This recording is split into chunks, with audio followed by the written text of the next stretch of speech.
Olá, como vão vocês?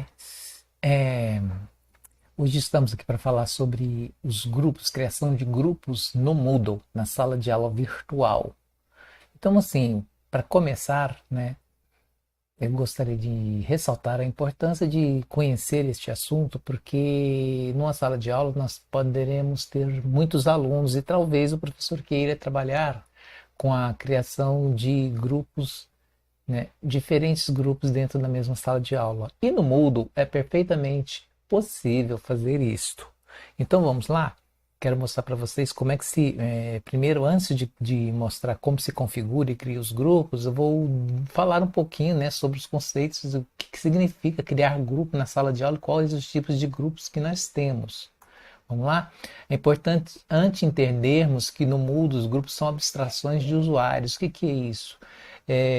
Você tem vários usuários dentro de um mesmo agrupamento na sala de aula e você pode dividir esses usuários virtualmente em grupos que podem ou não se ver, né?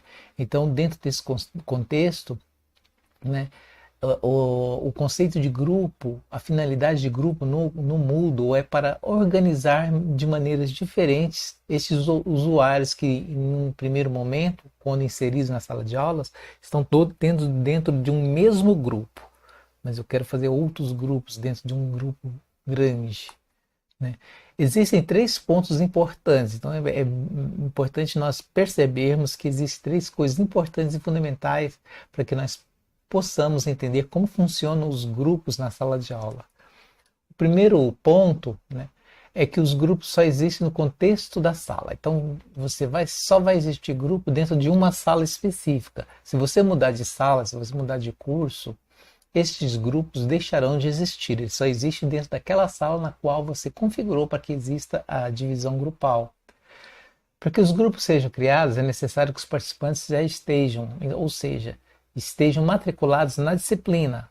Então você não tem como criar um grupo fora daquele contexto da sala de aula. Ele tem que estar ali dentro inserido naquela sala de aula.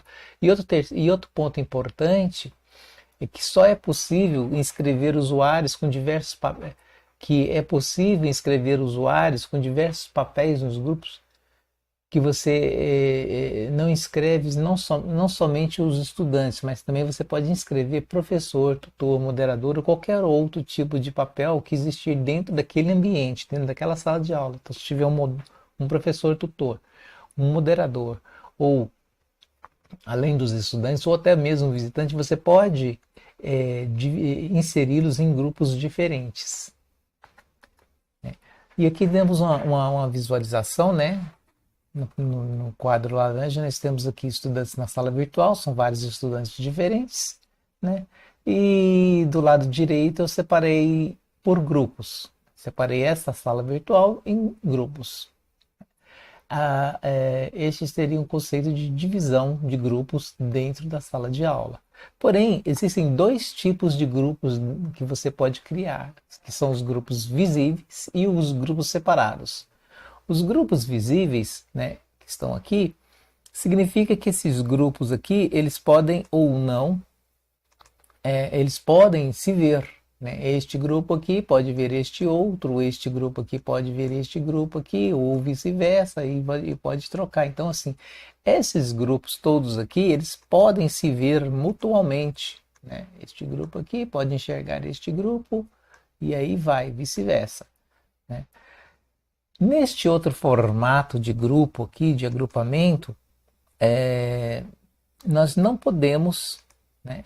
Neste outro aqui, nós não conseguimos, este grupo aqui não consegue enxergar o que este outro grupo aqui está fazendo, e nem um indivíduo enxergar o outro indivíduo. Então são grupos que são fechados, eles se comunicam entre si, debatem entre si, mas não podem, não tem como eles enxergar o que o outro grupo está fazendo, né? Nós temos para isso outra forma, né? Se o professor quer que este grupo comunique com este outro grupo, ou este outro grupo aqui comunique com este outro grupo aqui, né, ele vai ter que necessariamente mudar a configuração do grupo para grupo visível, em vez de grupo separado. Então nós temos essas duas configurações possíveis, né? os grupos visíveis e os grupos separados. É importante sabermos disso para que na hora de configurar os grupos na sala de aula saibamos o que acontece quando você escolhe um grupo visível ou um grupo separado. Então é isto. Eu gostaria de agradecer e vamos para o próximo vídeo onde eu vou ensinar como é que se faz para poder configurar esses grupos.